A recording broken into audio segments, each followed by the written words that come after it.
এই মজলিসে এমন কোন যুবক কি আছে যেই যুবক বিয়ে করেছেন? এই সরিষাবাড়ি বা আশেপাশের যুবক হতে হবে, দূরের লোক না, কারণ কাজ আছে। বিয়ে করেছেন কিন্তু শ্বশুরবাড়ি থেকে কোনো প্রকার যৌতুক নেন নাই।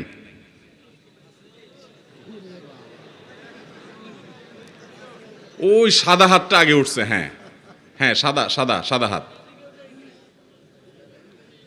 এদিকেও দেখবো না। আলেম ওলামারা পুরস্কার নিয়েন না, আপনারা হুজুর মানুষ, আপনারা তো সমাজকে সুন্দর করবেন।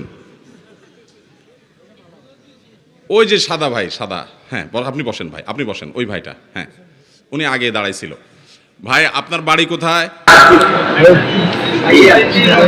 একটু সামনে, কাছে আসেন, কাছে আসেন ভাই, ওনাকে একটু জায়গা করে দেন প্লিজ। আমরা প্রায় সময় ওয়াজ করি কিন্তু ওয়াজের ফলাফলটা আমরা বের করে আনি না অনেক সময়। অনেকে করে, আমার দ্বারা হয়ে ওঠে না। সেজন্য আমি চেষ্টা করি, শুধু পানি সেচলে হবে না, মাছও ধরা লাগবে কি লাগবে না। এই জন্য আজকে পানি সেচার আগে মাছ ধরে নিচ্ছি আমি। এগুলো হলে মাছ ধরা বলে, মানে কাজ কালেকশন কি হচ্ছে মাহফিল থেকে। ভাই বলেন আপনি। ওয়ালাইকুম আসসালাম। কি গ্রাম? রোহা, পাশে গ্রাম। ঠিক আছে, তাহলে সাক্ষী পাবো। ঠিক আছে, আমি ওই জন্য বলছি এলাকার মানুষ হইতে হবে। বলেন দেখি, আপনি বিয়ে করছেন কবে? 17 সালে। আপনি কোনো যৌতুক নেন নাই? সামান্য একটু মোটরসাইকেল, খাট পালং, বিদেশে যাওয়ার টাকা, কিচ্ছু না? কি শ্বশুরা গরিব? তাহলে তারা কি সাজছে? এতে আপনার মা বাপ, আপনার আত্মীয় স্বজনরা নারাজ হয় নাই? আপনার বাপ মা চাইছে যেন আপনি যৌতুক না নেন শ্বশুরবাড়ি থেকে। মাশাআল্লাহ, আপনার বাপ মা কি এখানে আছেন? আপনার কি নাম? গোলাম মোস্তফা লাবু। তার বাবাকে আজকে মাহফিলে আসছেন? আপনি একটু ঘুরা দেন তো, আপনার চেহারা দেখুক আপনার বাপ থাকলে। আমাদের যুবকের বাবা কি আসছেন? সেই মুরব্বীকে আমরা একটু দেখতে চাই। আছে? চলে আসেন চাচাজি প্লিজ। এই বাবাজিকে আসার সুযোগ করে দাও যুবকরা, এই বাবাজিকে আসার সুযোগ করে দাও। এই যুবক এদিক চলে আসেন, চলে আসেন, বাবাজিকে আসার সুযোগ করে দেন। সবাই একটা তাকবীর দিব বাপ বেটার এই সততার কারণে। নারায়ে তাকবীর। আল্লাহ রাব্বুল আলামিন এই বাপ বেটার মতো সৎ মানুষ দিয়ে দেশটাকে পরিপূর্ণ করে দিন, বলুন আমিন। তাদেরকে আরো সৎ হওয়ার তৌফিক দান করুন, তাদেরকে আরো ভালো হওয়ার তৌফিক দান করুন। বাবাজি চলে আসেন আপনি। আচ্ছা, আপনার সাথে আলাপ আছে আমার। আমরা ওয়াজ মাহফিলে আসছি, এখান থেকে কিছু শিখে যাব, কিছু নিয়ে যাব, ঠিক আছে না? আপনারা মাহফিল থেকে কিছু নিয়ে যাবেন না? মাহফিল থেকে কিছু নিয়ে যেতে আসছেন না? কি নিয়ে যাবেন? আমি আসার সময় দেখছি বিশাল বাজার বসছে, বুট বাদাম নেওয়া ছাড়া তো যাওয়া যাবে না। মাহফিল থেকে বুট বাদাম নিতে আসছেন, তাহলে তো বুট বাদাম নিয়ে চলে যেতে পারেন। কষ্ট করে এখানে বসার দরকার আছে? আর এত টাকা খরচ করে প্যান্ডেল করা হলো, এতগুলো মানুষ বসলেন, প্যান্ডেলে জায়গা নাই, দুই পাশে মানুষ ঘন হয়ে দাঁড়িয়ে আছে, অনেক কষ্ট হচ্ছে। তাহলে আপনারা এখান থেকে কিছু নিয়ে যেতে হবে না ইনশাআল্লাহ?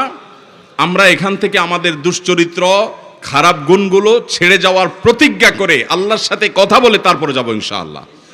আমরা এখান থেকে কোনো ভালো জিনিস শিখলে সেটা জীবনের তরে আঁকড়ে ধরার প্রতিজ্ঞা করে আল্লাহর সাথে ওয়াদা করে তারপর যাব ঠিক আছে তো ইনশাআল্লাহ? যেহেতু এখানে আসছেন ওয়াজ মাহফিলে, নিশ্চয়ই আপনি সত্য অসত্য বলবেন না। আর অসত্য বললে আপনি ধরা খেয়ে যাবেন, কারণ চাচা আছেন। বউয়ের সাথে গালাগালি করেন, বকাঝকা করেন। এ ভাই, বকাঝকা কেমনে না করেন? আমিও তো আমার বউরে বকাঝকা করি। হালকা পাতলা বকাঝকা, শাসন, এটা তো স্বামী স্ত্রী হতেই পারে। ও টুকটাক হয়। মুখ খারাপ করেন না, গায়ে হাত তোলেন।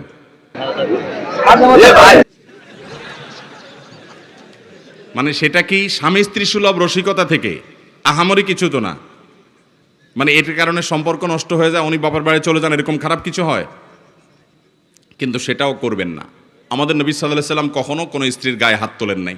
অতএব সেটার উপর আমল করবেন তো ইনশাআল্লাহ? আপনার ঘটনা আপনার স্ত্রী কিন্তু জেনে যাবে আজকের পরে। অতএব এলাকার মুরব্বীরা, বিশেষ করে চাচাজি, আপনি একটু খেয়াল রাখেন যুবকের দিকে। আপনি আমার চাচাজির সাথে এসে দেখা করবেন, ঠিক আছে? আপনি যদি আপনার প্রতিজ্ঞার উপরে টিকে থাকতে পারেন, আমার তরফ থেকে চাচাজির মাধ্যমে আপনার জন্য একটা বিশেষ পুরস্কার আসবে ঢাকা থেকে ইনশাআল্লাহ, ঠিক আছে? তো আল্লাহ তাআলা আমাদের যুবক ভাইকে কবুল করুন, বলুন আমিন। তাকে আরো সৎ থাকার তৌফিক দান করুন। বাবাজি আমার দিকে একটু তাকান। আপনার ছেলে বিয়েতে কোনো যৌতুক নেয় নাই? যৌতুক ছাড়া বিয়ে এদেশে হয় কিন্তু খুব কম হয়। তো আপনারা আর্থিক অবস্থা খুব ভালো, সেজন্য যৌতুক নেন নাই? না, এই জন্য না। আমি আমার প্রতিজ্ঞা আছে যে আমি নিজেও নিই নেই, তিনটে ছেলে একটা মেয়ে, যৌতুক নেবও না, দেবও না। মাশাআল্লাহ, মাশাআল্লাহ, আল্লাহু আকবার, মাশাআল্লাহ। আমাদের চাচাজি বলছেন উনি নিজে যৌতুক নেন নাই, যৌতুক নেবেনও না, দিবেনও না, এবং ওনার ছেলেদেরকে কোনো ছেলে বিয়েতে তিনি যৌতুক দেন নাই। আল্লাহ তাআলা এরকম চাচার মতো চাচা দিয়ে আমাদের সমাজটাকে ভরে দেন, এবং এই যুবকের মতো যুবক, বরং তাকেও আরো ভালো আদর্শের উপরে প্রতিষ্ঠিত হওয়ার মতো যুবক দিয়ে আমাদের সমাজকে ভরে দেন। মাশাআল্লাহ। বাবাজি আপনি একটু সামনে আসেন, আপনাকে আমি একটু পুরস্কৃত করব। আর ভাই কি করেন আপনি? আমি বাড়িতে আছি, এখন একটা জব করতাম। আচ্ছা, তাহলে আপনি আপনার স্ত্রীর সাথে এখন থেকে সুন্দর ব্যবহার করবেন এবং সুন্দর আচরণ করবেন। আগে থেকেও করেন আপনি মাশাআল্লাহ, কিন্তু মনোমালিন্য হতে পারে। কিন্তু আমাদের নবী সাল্লাল্লাহু আলাইহি সাল্লাম সাধারণত তার কোনো স্ত্রীর গায়ে তিনি কখনো হাত তোলেন নাই, এবং মুখ খারাপ করা তো জায়েজই নাই। হ্যাঁ, ধমক, বকাঝকা, শাসন সেটা তো হতেই পারে, শরিয়ার গণ্ডির মধ্যে থেকে অবশ্যই সেটা হতে পারে। আল্লাহ তাআলা আপনাকে তৌফিক দান করুন। চলে আসুন বাবাজি, আপনাকে দেওয়ার মতো পুরস্কার আমার কাছে নাই, এগুলো যুবক ছেলেদের বই। আপনি যদি মন কিছু না করেন, আমি আমার তরফ থেকে প্রধান অতিথির মাধ্যমে আপনাকে আমি থাক আপনি দেন, আপনার মাধ্যমে আমি আপনাকে আমাদের প্রধান অতিথির মাধ্যমে আমি 2000 টাকা পুরস্কার দিচ্ছি আমার তরফ থেকে। এটা শুধুমাত্র টাকার আপনার প্রয়োজন নাই বাবা, এটা আপনাকে সম্মান করলাম যে আপনি এটা দিয়ে চা নাস্তা খাবেন। একটু দিয়ে দেন প্লিজ। আচ্ছা আপনি নিয়ে তারপর দিন, সমস্যা নেই। আচ্ছা আপনি সব দিয়েন না। আচ্ছা উনি এবং আমরা দুজন মিলে এটা আপনাকে হাদিয়া দিলাম, আপনি তো চা খাবেন। হাদিয়া কিন্তু ফেরত দিতে হয় না, এটা কিন্তু হাদিয়া, আপনার কিন্তু অভাব নাই। আপনি এখান থেকে, হ্যাঁ আপনি এক কাজ করেন, এই মাহফিলে আপনি কিছু আবার দিয়ে দিয়েন, সমস্যা নেই। আচ্ছা আপনি রাখেন না, আপনি হাতে নিলে আমরা খুশি হব। মাশাআল্লাহ। আচ্ছা শুধু সেটা নয়, আপনাকে আমার লেখা সকাল সন্ধ্যার একটা দোয়ার বই জিকির, এটা আমি আপনাকে উপহার দিলাম, নেন।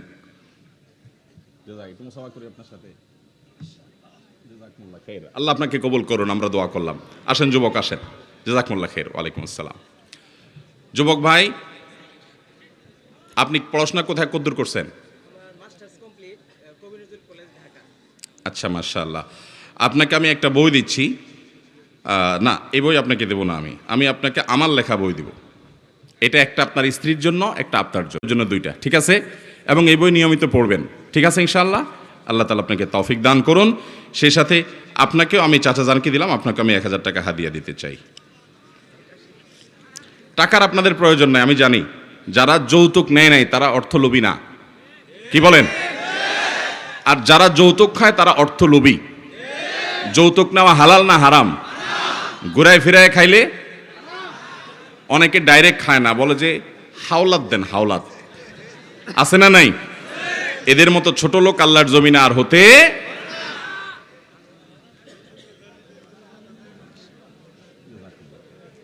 ভাইরা আমার, আমাদের তরুণদেরকে এই সমাজ পরিবর্তন করতে হবে কি হবে না? এই সমাজ পরিবর্তন করার জন্য তরুণদেরকে এগিয়ে আসতে হবে কি হবে না? তরুণরা প্রতিজ্ঞা করব, যারা বিয়ে করেন নাই যৌতুক মুক্ত বিবাহ করব ইনশাআল্লাহ। আমি আজকে চাচা জানকে বললাম, চাচা জান এলাকার ভিতরে কোথাও আজকে বিয়ে হবে কিনা একটু খবর নেন। উনি অবাক হয়ে গেছেন, পান নাই। তো আমি চাইছিলাম যে যৌতুক মুক্ত বিবাহ আমরা স্টেজে দেব, কারণ আসুন্নাহ ফাউন্ডেশনের কার্যক্রমের মধ্যে একটা হলো যৌতুক মুক্ত বিবাহ প্রতিষ্ঠা করা।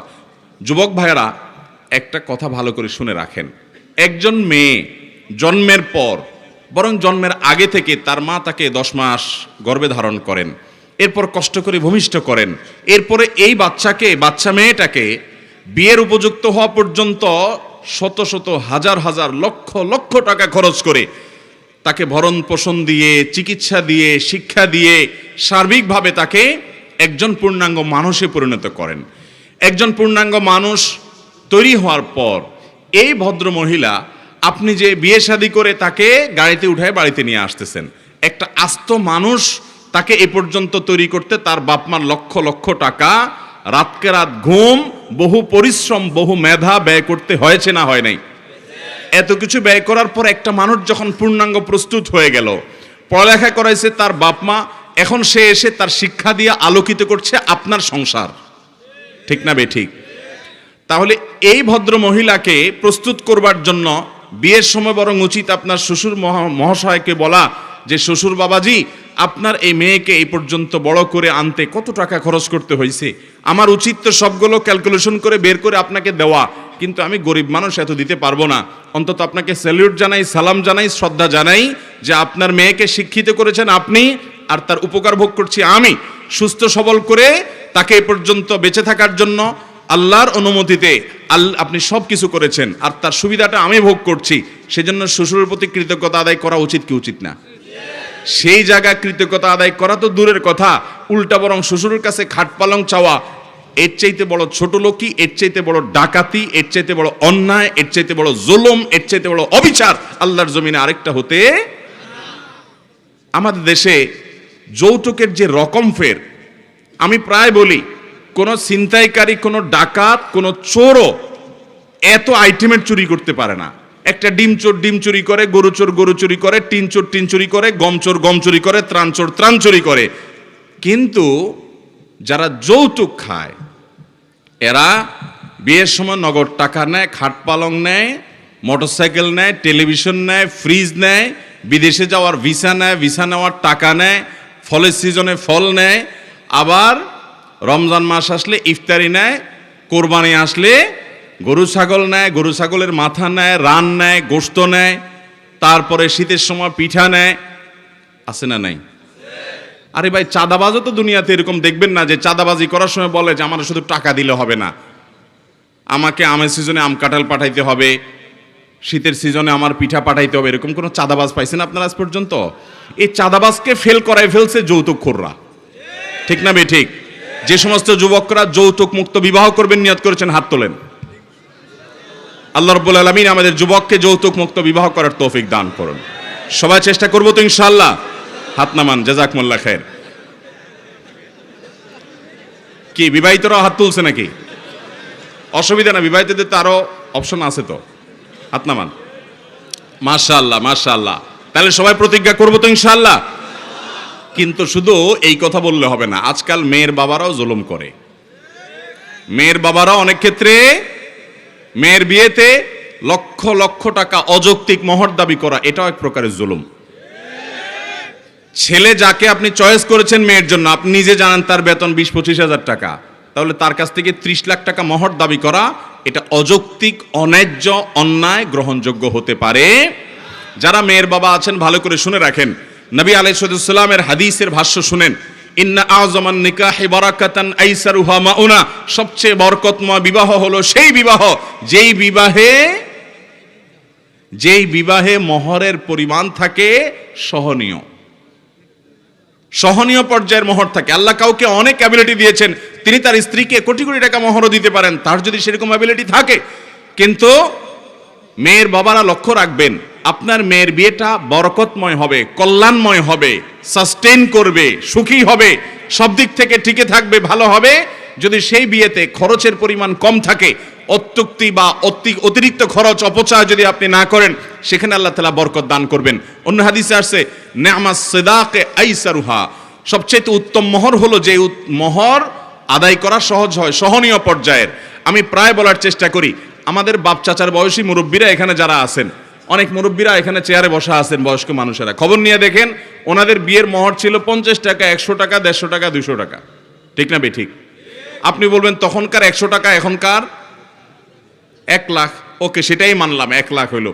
তো 1 লাখ টাকা মোহর ছিল, এখন তো যুবকদের 10 লাখ 20 লাখের নিচে বিয়ে।